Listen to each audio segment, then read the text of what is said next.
Hi, everybody, and welcome back to the Just Make It Pretty podcast. Today, we are talking about incentives, price reductions, and I'm super excited to have my friend and business partner, Sherry Morton, here with us. So let's get into it. Welcome to the Just Make It Pretty podcast, the slightly unhinged marketing podcast for home builders and beyond. I'm your host, Sarah Haynes, also known as the Pixel Wizard, and my goal is to tackle the tough stuff that goes in behind the scenes in marketing and offer actionable tips, creative insights, and a little bit of humor to spark some creativity. I'm so glad you're here. Now let's get started.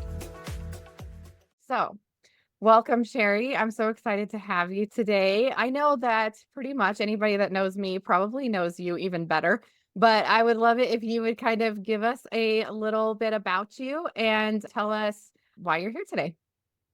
Yeah, so I'm co-founder of Share Drive, obviously, your coworker. My current title is Chief Growth Officer.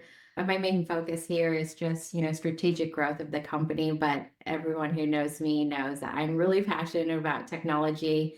I'm passionate about data, but pretty much anything that has to do with sales has like a certain data set that I can go and rant about. So really happy to be here.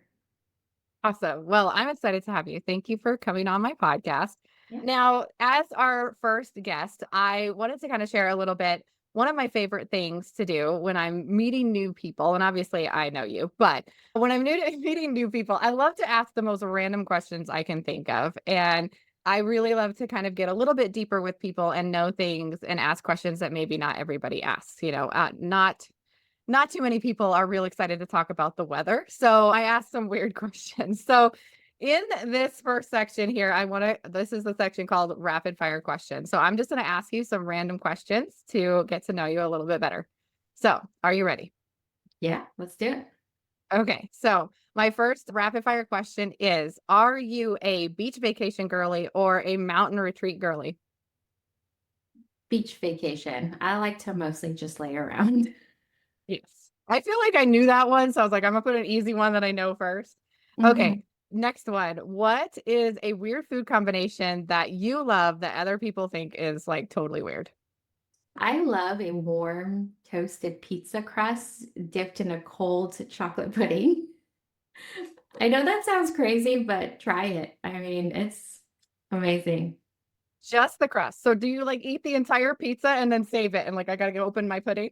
Oh yeah, in high school, in our high school, you used to get like personal pizza boxes from Domino's, and you can get it for like $5 or whatever. And I would eat the pizza and I would always have the crust. I sometimes wouldn't eat the crust.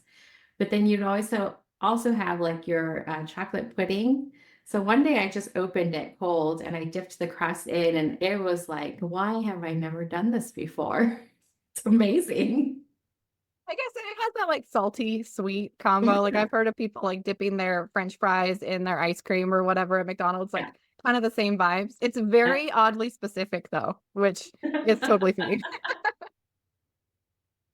Okay. Next question. If you could swap jobs with anybody in the whole world for an entire day, who would it be? Oh my God. I know the answer to this question, which is kind of funny. So in Newell, West Virginia, in the Homer Laughlin plant, there is a woman named Kelly who I guarantee you is still there. And she has been putting a handle on a Homer Laughlin teacup for the past now 28 years. Oh my And gosh. if I had to switch my job with anyone, it would be her because I mean, she's one motion. She puts the handle on, she puts in the conveyor belt, but it just feels so satisfying for me. Like I either think a lot or I don't think at all. And I feel like this job makes me think a lot, and that sounds amazing to me. That's so funny. I would literally die. That's the most boring job. And she loves it. She's thriving there. She loves it. I mean, they've offered her, she's been there forever. She's great. And she knows the company inside and out. They've offered her a ton of promotion. She'll take the money, but she won't take the actual promotion. She's like, I go to work and I just explore my mind and I make money. And I agree with her. Like, she's That's gonna figure it amazing. out. I mean, shout out to her. You have the dream job. If you didn't know already, you have the dream job. Yes, for sure. All right. And last one, if you were a superhero, what would your superpower be? This is my favorite question. I Oh, always know this mind one. reading, for sure. Mine, My name. mine would be telekinesis, so I could lay in bed and turn off the fan without having to get up or like get myself water See, all that's day. like the mind control and mind reading would go for me. I wouldn't want to do it myself. I'd be like, get me water. And then do that fun thing. Have you seen those TikToks where you reach your hand out and you're just like pretending like the force is with you, but really it's just your husband bringing it? That's the life I want to lead, even as a superhero. I feel like you already have the superpower. Yes, this is why I'm like, oh, no brainer. This is what the power is. Oh, that's so funny. Well, I hope that was fun for everybody to get to know us a little bit better. So, getting into today's topic. So, we're talking about how excessive incentives can actually harm the value of the product that you're selling. And how like marketing and sales can better work together to present any kind of incentives or price reductions or anything that you're doing to actually work for you and empower different parts of your team to actually make these successful. So I wanted to start with kind of a little story from my town. So I've lived here for like over 20 years, and there's tons of little businesses everywhere. And there is a store, and I don't know, Sherry, you used to live here too. I don't know if you remember this shop, but it was like a little tiny shop. And they one day decided to put up all these signs that they were going out of business. And it was like fire sale, like 75% off. And that parking lot was packed. Like everybody was there, and it was like a big deal. And to this day, I actually haven't driven by there in a while, but last time I drove by there, they are still going out of business. It's been about 10 years now. And I'm beginning to think that maybe they're not actually going out of business. Like maybe they just like to have sales. But the point of that story is now you look at their parking lot and it's like a graveyard. Like nobody goes there. And they've really taken the impact of that initial incentive, that sale that they were having. And now it's like no one cares. So like, oh yeah, they're always going out of business. It's like just another Tuesday. And so I don't think that a lot of businesses have this problem quite that extreme, hopefully. But I do think it's an indicator of like when you have too many incentives, when you're pressing things a little bit too much, that they actually lose value, and the product that you're selling loses value as well. Because why would I buy that unless you're going to have an incentive? So I'd love to hear your thoughts about kind of what you see as like common mistakes, offering incentives, and how, and just what are your thoughts here? Yeah, I've been in this industry now for a little over 10 years, and I've seen everything: promotions, incentives, VIP pricing, friends and family. And I do believe in incentive and price reduction, but you have to be very strategic about how you do it. I feel like when there is a promotion in place, it's always rapid fire, last minute. Hey, we're not going to meet our goals. Let's send out an Mhm. email tomorrow. What that does is exactly like you said in that parking lot with the liquidation going out of business sale. It doesn't feel strategic, and it doesn't feel like you're presenting a trustworthy quality product. Now, for that furniture store, it may work, but we're purchasing homes. These are like hundreds of thousands of dollars. Is the biggest investment in your life, and everybody wants a deal. But when you get to that price point, they also want trust. They want, assurance. And if they're seeing that, like all of a sudden there's a sale, and if you don't do it correctly, and if you don't say it correctly, and if you don't promote it to the right people, it feels almost like, well, one of two things can happen. Is like, is that company going out of business? Are they desperate? What if I waited a little longer? What happens then? Yeah. Yeah, absolutely. And I think you have a really unique kind of position because I know you've worked on the sales side, and OSC is also in the marketing side. So you kind of understand both sides of that kind of battle. And I mean, I feel like I can feel all of our marketers out there rolling their eyes when you said, like, we want to do it tomorrow, because that's literally like I've heard it so many times of Yeah. like, oh, we had this idea and we got to get it out right now and plaster it everywhere. And so not only is that campaign not really planned out very well, right? Like there's no way you can expect that your marketing team, your graphic designers to do that very strategically. But then it's also kind of frustrating because then they're like, oh, well, that didn't work. Like, why aren't our emails working? Like, And so we've kind of already set ourselves up for frustration there. And it's not just like when you have it that quickly. I have seen incentives, and it's interesting that you brought up. I've been on the OSE side. I've worked with the sales team. I've worked with marketing. Even if marketing somehow pulls a Hail Mary and it looks great and everywhere is consistent and the same, and the pop-ups aren't like 15 pops up, 15 pop-ups within the first 5 minutes, and that's done well. What I see is then there's a miscommunication of, is the OIC supposed to talk about it? Is it back pocket? What are the ifs and buts? What are the caveats? And do the sales team know what those things are? I personally have scheduled appointment for incentives, and I feel like the company I worked for was, organized and great, but they still were like, "Hey, we have an incentive and we're doing it in 3 days." Yep. I find that I'll set appointments and I'll set improper expectations because what I understood and what the sales understood were not the same things. Absolutely. Yeah. And I hear that all the time, like you saying, like the OSC shouldn't talk about the incentives, leave that to the sales team. And that can offer some frustrations because the OSC, if they're not properly, informed and trained of all these things, they're gonna, say something that they're not supposed to. And then, the rest of the sales team's upset because they wanted that incentive as like a back pocket, offer to pull in these deals and to get contracts signed. So what are your thoughts on like, should the OSC be talking about incentives? Is that It really depends. I mean, again, there needs to be strategy behind it, and there's a ton of different incentives. What I don't want to see is there is a promotion plastered all over the website, all over your ads. You call, and then I'm the OSC. I'm like, oh, yes, that promotion. I know nothing about it, but let me set an appointment for you. right? How does that feel as a customer? They're like, so it's everywhere. You don't Mhm. know what it is, but I have to set an appointment. It feels, at best, it feels disorganized. At worst, it feels dishonest.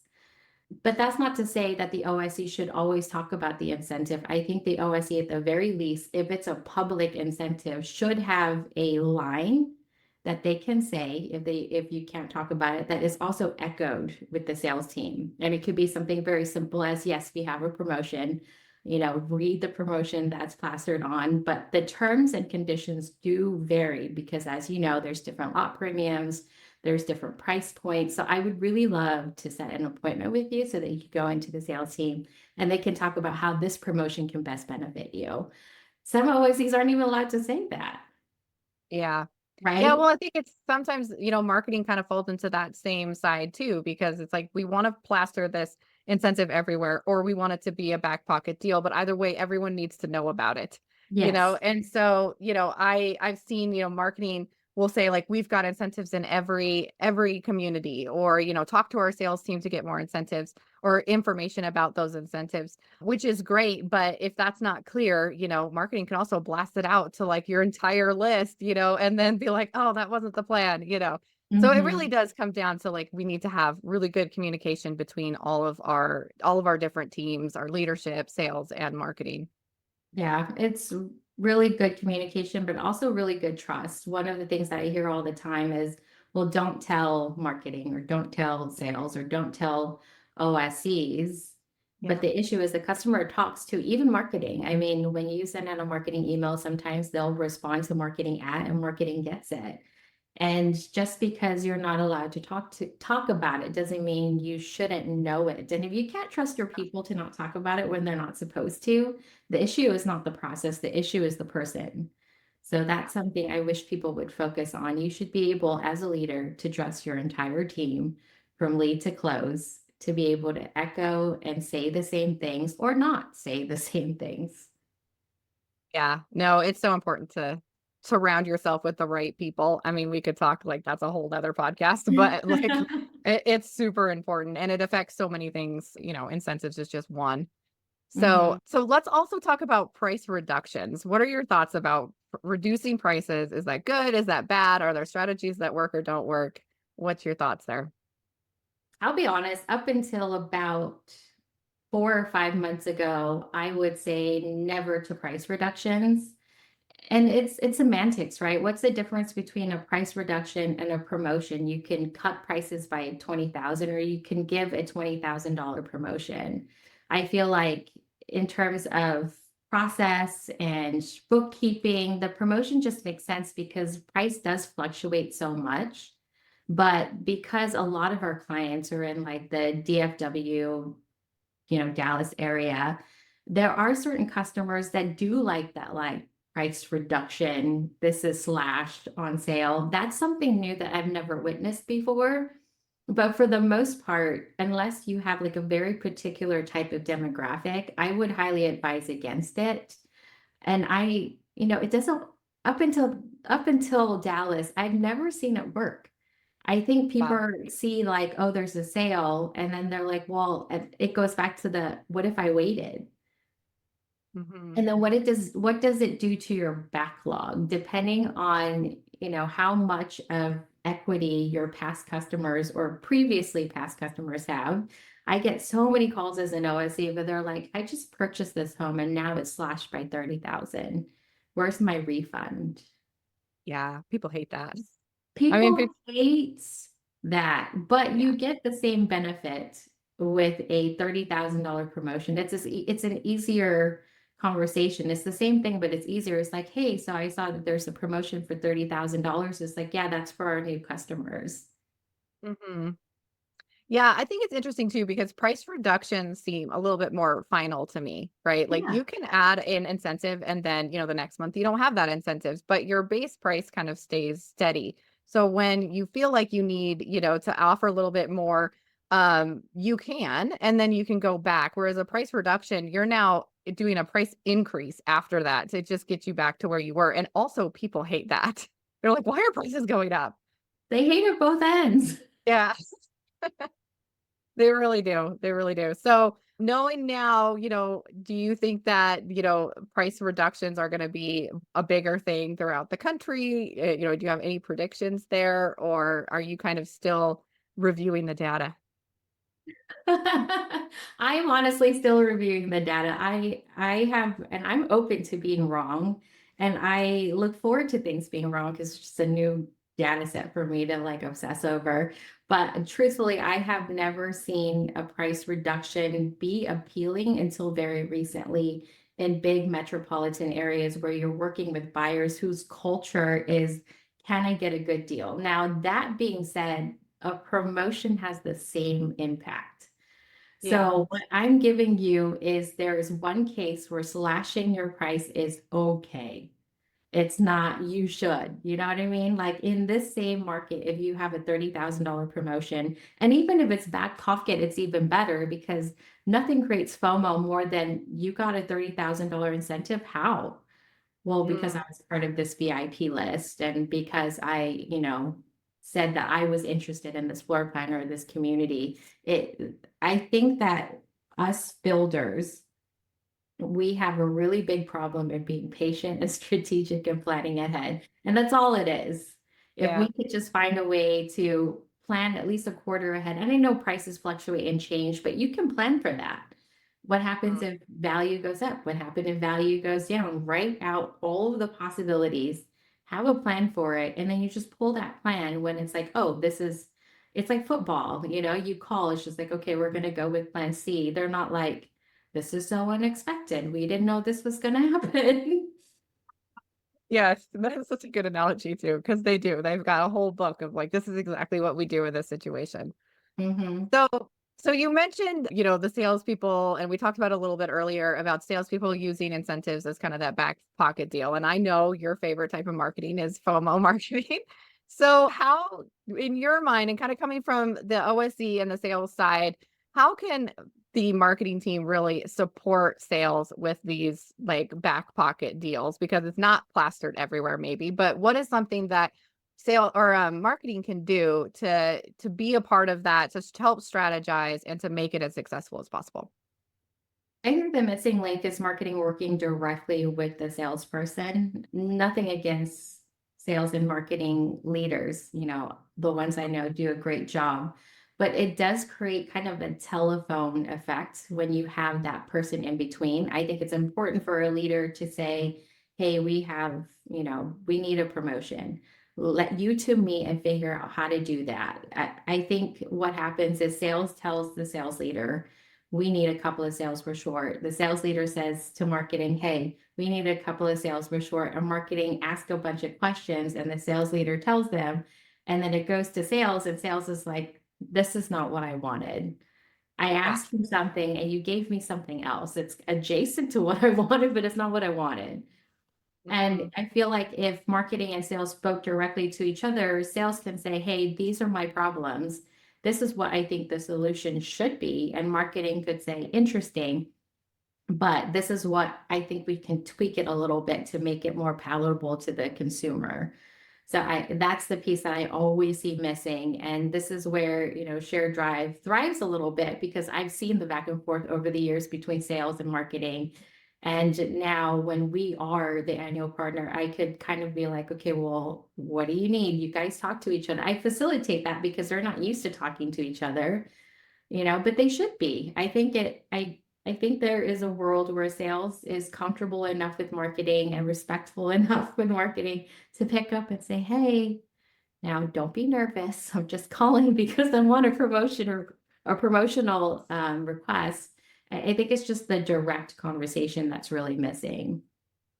Yeah, I would agree with that. And also, I don't want to leave the OSC out of that either. The OSC knows the people in your pipeline and knows your customer potentially better than anybody else. So bringing them in and be like, "Hey, what are people's pain points? What are some of the things that you're hearing on the phones, and how can we maybe also address that through an incentive or something, Mhm. like that." That's a really good point. I feel like for the most part, in my mind, the OSE works directly with sales and directly with marketing very well. But you're right. Now that we have a company full of them, I do have situations where I'm talking to our own OSE and they're asking my advice. I'm like, well, what does your salesperson think? And they're like, yes, that is something I should go and ask. Yeah. Yep. I totally agree. And I think too the other point is, and I hope that, all marketers will agree with me, but it's the last minute requests that make it hard, to work together. And so, when sales has an idea or when they need something, coming to marketing, talking it out, and then giving everyone the amount of time to properly strategize, to properly create the campaign, and having an understanding that, just because we have this idea today does not necessarily mean it's going to be rolled out tomorrow, Mm, and allowing everyone to do their best work. Just like, when the promo does come out, we're not expecting sales to like have 4 sales the minute that the email goes out, So it's mm. kind of giving everybody grace and that trust that you were saying. I totally, totally agree with that. Yeah, I think this is where Nike slogan doesn't work. Just do it is not conducive to a good promotional campaign. Yeah, yeah, doesn't apply to everything. Well, I think that this has been, a really good start to this conversation. I definitely think we could talk about it for forever. Do you have anything else that you want to add, kind of your final thoughts or on the importance of being more strategic, better communication, and making, our incentives for 2025 a little bit more planned out? Truthfully, if you invite me back, I feel like there's just an underlying theme to the way I feel about everything that has to do with the building industry. One, it's the relationships across departments is so important. I think as leaders, we should all focus on that 2025, 2026, 2027, and see how far that takes us. And the second is planning ahead of time. I think this is such truthfully, this is a very stressful industry. We're dealing with purchases that change people's lives. So that stress and that burden and that desire to come through for a customer makes us believe that we can't plan ahead. And we absolutely can. And that's, people planning, do those two. And I feel like all your problems are solved. It's just as easy as that.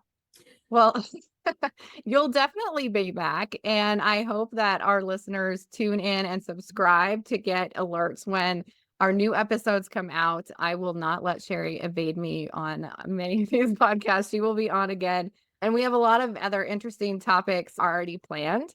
So I think we're definitely be able to dive in deeper. So, thank you everybody for listening today. I hope you found this helpful. Like I said, don't forget to subscribe and join us next time where we'll be diving into more marketing mischief. And until then, how could people find you online, Sherry? What's the best place for them to connect with you? Truthfully, hit me up on LinkedIn. That's where I live. That's where I communicate. I have a newsletter, Giddy Goat, where I share my thoughts if you're interested in that outside of this podcast. Otherwise, I look forward to connecting with everyone. Awesome. All right. Well, thanks everybody. And I hope you have a great rest of your day, and we'll see you next time. Bye.